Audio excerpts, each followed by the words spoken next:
For a long time, I thought being a good leader meant being dependable, being available, being the person people could count on. When something needed to be handled, in a lot of ways, I became very good at that. But somewhere along the way, being dependable turned into being consistently accessible. Helping became overextending, and saying yes became so automatic. I stopped asking whether the decision was actually mine to make. That's the part I didn't see. I wasn't losing control all at once. I was giving it away, one request, one obligation, and one unchecked yes at a time. This episode is about what happens when the person everyone depends on finally realizes he hasn't been leading himself.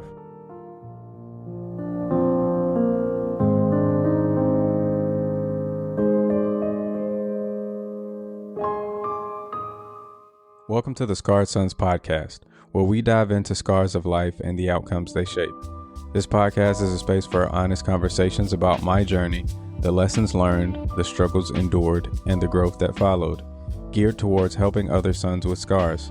We'll explore topics like personal development, mental and spiritual health, and the path to becoming the best version of yourself. Let's navigate these challenges together, one story at a time. Let's dive in. The views expressed on this podcast are based on my personal experiences and insights. I am not a licensed therapist, counselor, or medical professional, and the content shared is not intended as a substitute for professional advice or guidance. Please consult a qualified professional for advice tailored to your specific needs. I am not responsible for any decisions or outcomes resulting from the use of this content.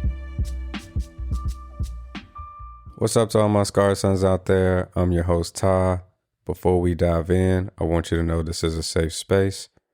I'm not here as someone who has it all figured out, just a man willing to speak his truth. And if you carry scars, welcome home. I'm glad you're here with me again.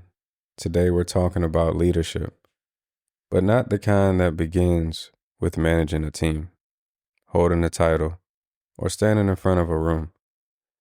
This episode is about the leadership that begins when nobody else is watching. The kind that requires you to make decisions about your own time, your own energy, and the direction of your own life. Let's get into it.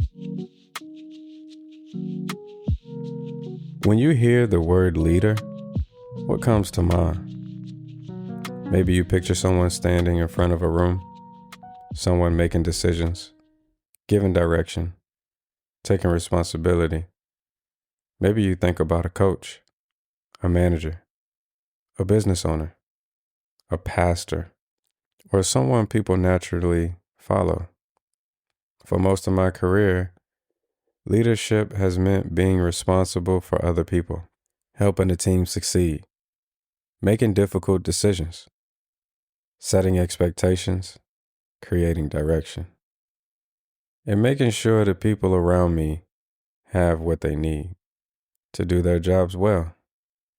I've spent years learning how to lead teams, but lately, I've had to confront a much harder question. If I know how to lead a team, why has it been so difficult to lead me? That question has forced me to think about where some of my earliest ideas about leadership came from. And honestly, not all of them came from great leaders. Some came from watching people lead poorly. I remember working at Food Lion. One day, one of my managers walked directly past me.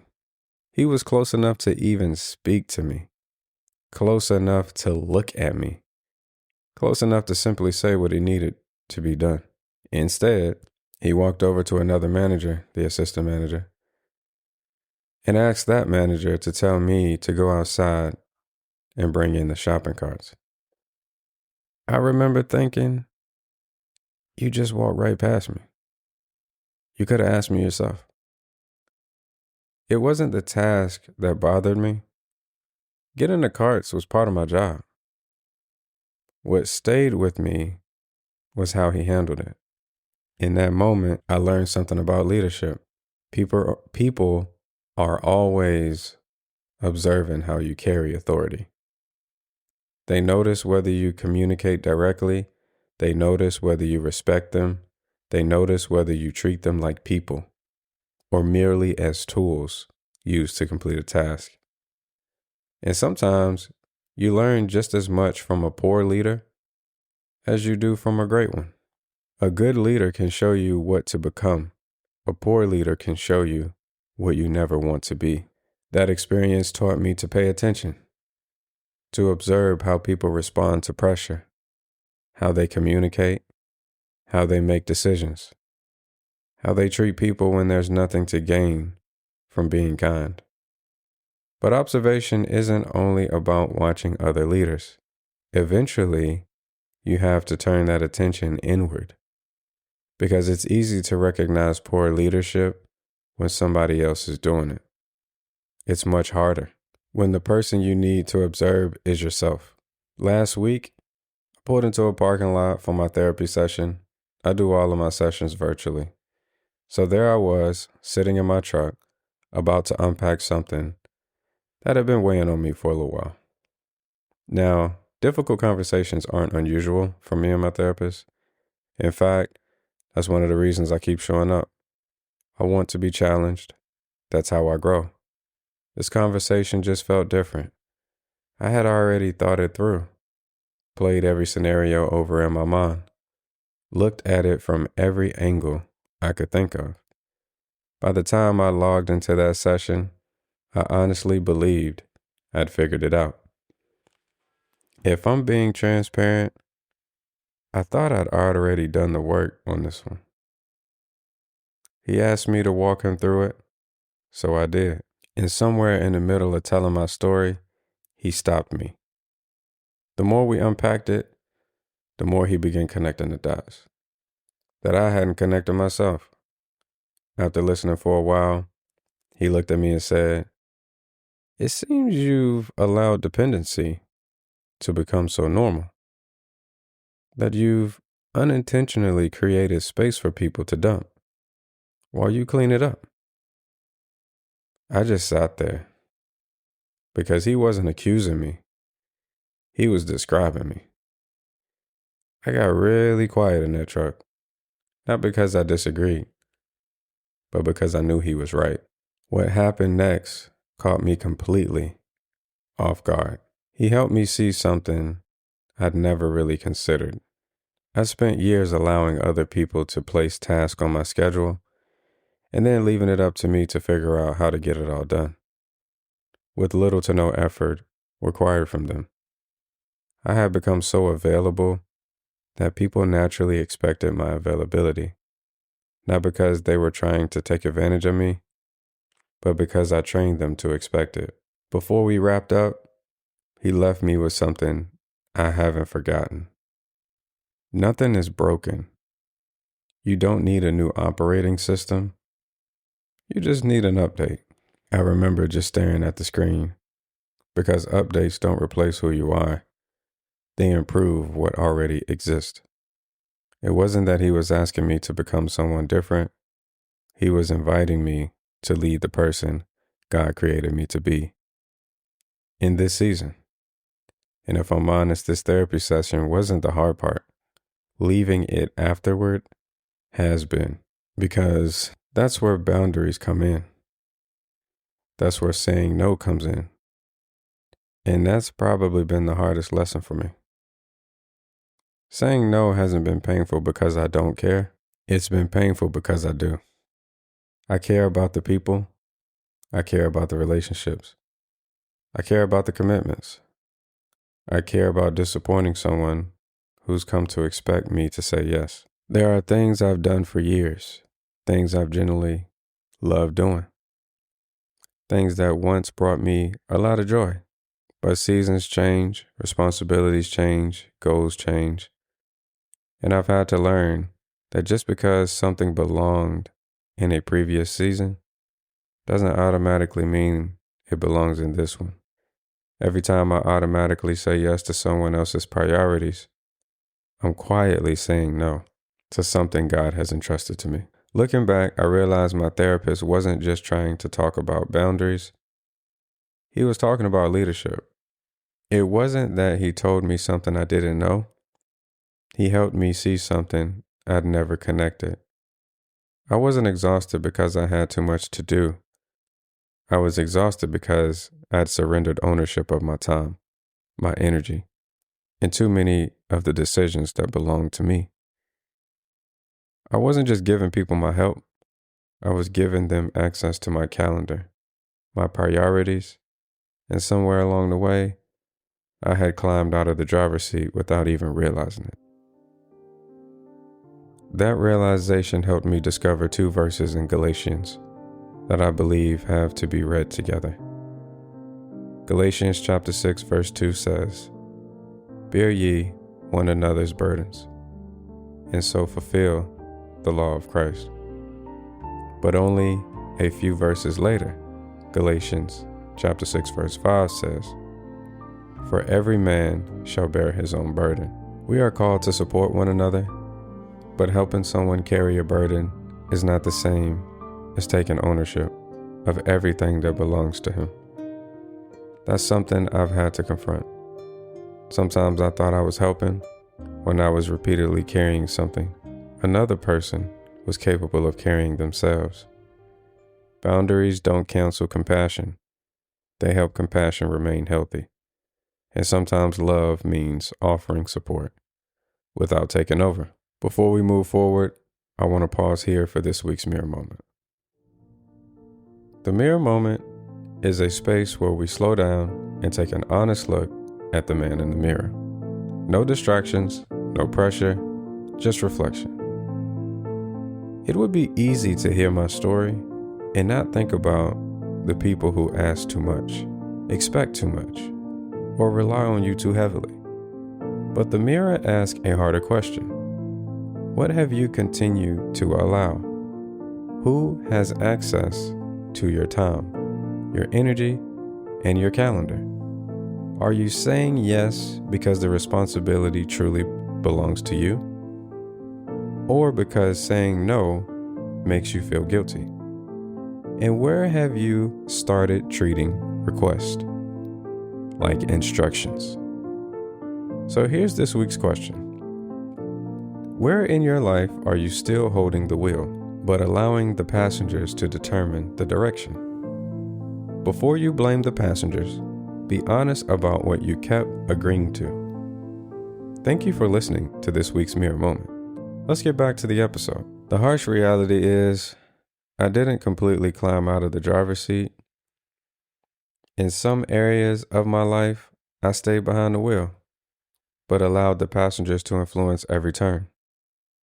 I'm not sure whether you've ever taken the driver's education course, but the instructor usually has a brake pedal on the passenger side. They can advise you, they can redirect you, and if necessary, they can stop the car. But the student is still responsible for driving. Looking back, I had control, but I kept treating requests from passengers like instructions from the driver. That was another truth to confront. After my therapist held that mirror in front of me, I can see the pattern in my business. I owned the business. I set the schedule. I established the policies. But there have been times when I allowed fear of losing a customer to influence far too many of these decisions. Rescheduling someone occasionally is one thing. Life happens. But when it becomes constant and I keep rearranging my life because I'm afraid of losing the business, that's no longer flexibility. That's fear making decisions for me. The same pattern has shown up in my 9 to 5. When a customer needs something, I jump. When a store can't provide the necessary support, I take matters into my own hands. From the outside, that can look like commitment. It can feel like leadership. But one Saturday forced me to see it differently. A customer needed a product, and I went out of my way to get it to him. I typically don't work Saturdays, but I treated the request like it couldn't wait. I rearranged my time. I made the drive. I gave up part of my day because I believed taking care of it immediately was the responsible thing to do. When I arrived, there wasn't a crew member in sight. They weren't even working. I was treating it like an emergency. Clearly, nobody else was. It could have waited until Monday, and by Monday, the store could have handled it without me. Once I got back in my truck from making the delivery, I realized I hadn't lost my entire day, but I had surrendered valuable time that belonged to me. Without first determining whether the sacrifice was necessary, time I could have spent doing something I enjoyed, time I could have used to take care of things I needed to get done. At first, I was furious with the customer. I let the frustration affect all of me. I drove too fast trying to get back to my day. I played music that matched my anger, and I let it keep feeding my mood. But as the anger settled, I had to tell myself the truth. Wait a minute. This wasn't even the customer's fault. He didn't have authority over my Saturday. He didn't force me to make that delivery. I took it upon myself to solve the problem before I had asked enough questions to understand it. I had convinced myself that one delivery on one Saturday was somehow going to make the entire sales needle move. That wasn't leadership. That was fear dressed up as a commitment. And if I'm telling the whole truth, I was more frustrated with myself than I was with him. Nobody forced me to give up that time. I volunteered it. Before I understood what was actually required, the truth is, he probably had boundaries around his own time and family. I was the one operating like I wasn't allowed to have any. I still want to be dependable. I still want to serve people well. But I don't want dependability to become the reason I abandon my own priorities. So now I'm pausing before I respond. What is actually the deadline? Is this truly time sensitive? Does this even require me? Or am I simply the person everyone expects to handle it? I need that space between the request and my answer, because without it, fear answers before wisdom gets the opportunity. I can't blame the passengers. They made the request. I kept treating those requests like instructions. Taking back the driver's seat doesn't mean I stopped caring. It means I paused before changing the route. I listen, I consider the request, and I remember that my time belongs to me before I give it away, because I'm going to lead my life again. I have to stop letting fear decide where I'm going. As I started implementing how to pause before changing the route, another question came up. Where am I actually trying to go? Because getting back into the driver's seat means very little if I haven't chosen a destination. And that forced me to look at my life more honestly. I had to ask whether the way I was living actually matched what I kept saying mattered to me. I can say my family matters, my faith matters, my health matters, my business matters, and my goals matter. But eventually, my calendar is going to tell the truth. Because priorities aren't revealed by what I say, they're revealed by what consistently receives my time, my energy, and my attention. There have been nights when I finally sat down, ready to work on something I said mattered to me, only to realize I had already spent the best of my energy answering calls, solving problems, and rearranging my day for everyone else. The time was technically still there, but I wasn't. That's what misalignment has looked like for me. Not always doing bad things, sometimes just doing so many things for so many people that there was very little left for the life I said I wanted to build. That's difficult for me to admit because I don't want to become selfish. I don't want to stop serving people. I don't want to become someone who only thinks about himself. But I'm learning there is a difference between serving people and abandoning myself. There's a difference between being dependable and living without limits. And there's a difference between making a sacrifice intentionally and sacrificing automatically without ever asking what the yes is going to cost me. That's where I've had to slow down because every yes chooses a direction. A yes to someone else's priority may become a no to my own rest, a no to my family, or a no to something God has entrusted to me. That doesn't mean I should never make sacrifices. Some things are worth making room for, some people are worth showing up for, but I can't keep treating every request like it carries the same weight. And I can't keep assuming that because I started something, I'm required to carry it forever. That's one of the hardest parts for me. Some of the things I'm learning to release aren't bad things. Some of them used to bring me joy. Some of them made sense in the previous season. Some of them became part of how people knew me. I was the one who showed up, the one who figured it out, the one who made room, the one who could always be counted on. And there was a time when I was proud of that. Honestly, parts of me are still proud of it. But seasons change. Something can still be good and no longer be mine to carry in the same way. What fit my life years ago may not fit the life I'm responsible for today. And saying no to something I've always said yes to can feel like breaking a promise nobody asked me to make forever. It can feel like quitting, even when I know the commitment has already served its season. That guilt is real. But I'm beginning to understand guilt does not always mean I'm making the wrong decision. Sometimes guilt is simply the discomfort of breaking an old pattern. Sometimes saying no hurts because the old version of me would have said yes without thinking. That's why alignment often requires subtraction, not just adding another routine, not just creating another goal, not just filling another space on the calendar.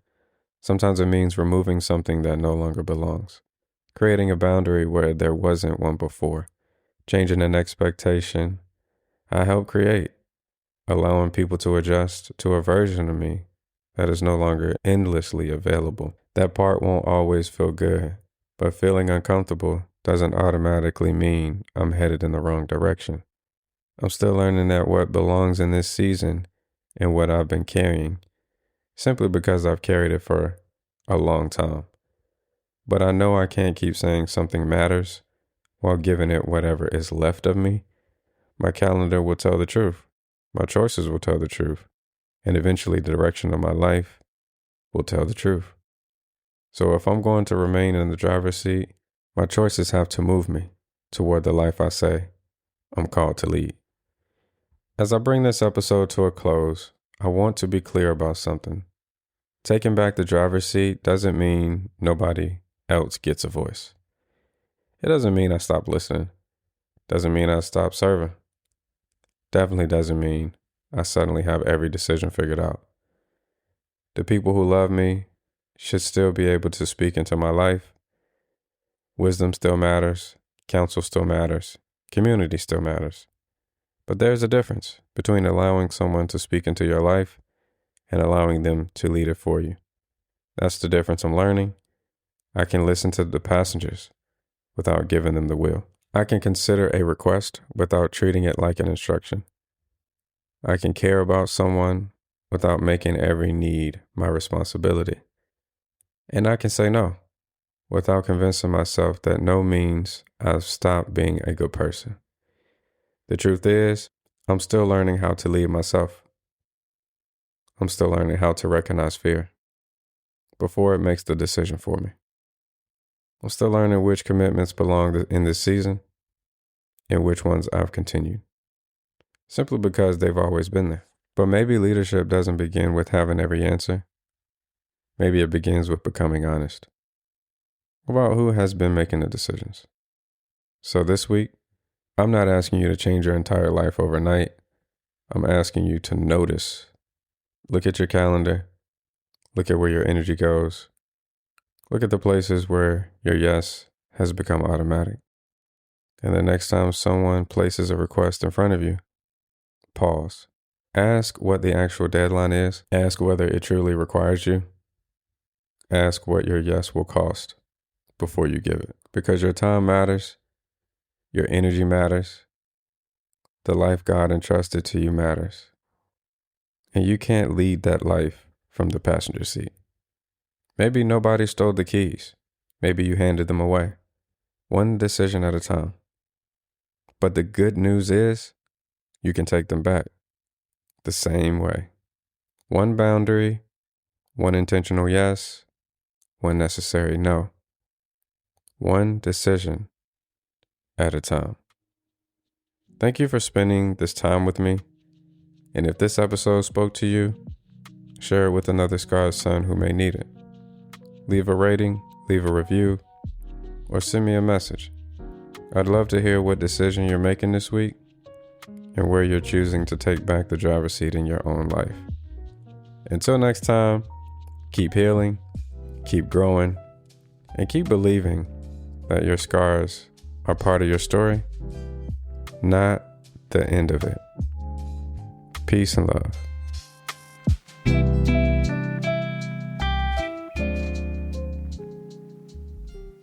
Thank you for joining me on the Scarred Sons podcast. Remember, every scar tells a story, and every story has the power to inspire growth. If today's episode resonated with you, I'd love to hear your thoughts. Feel free to reach out and share your journey. Don't forget to stay up to date with the podcast by liking, commenting, and subscribing wherever you listen to podcasts. You can also follow us on Instagram at scarred.sons for more content and updates. Until next time, keep moving forward, keep healing, and remember, scars don't define you, they shape you. Stay strong, and I'll see you in the next episode. Peace.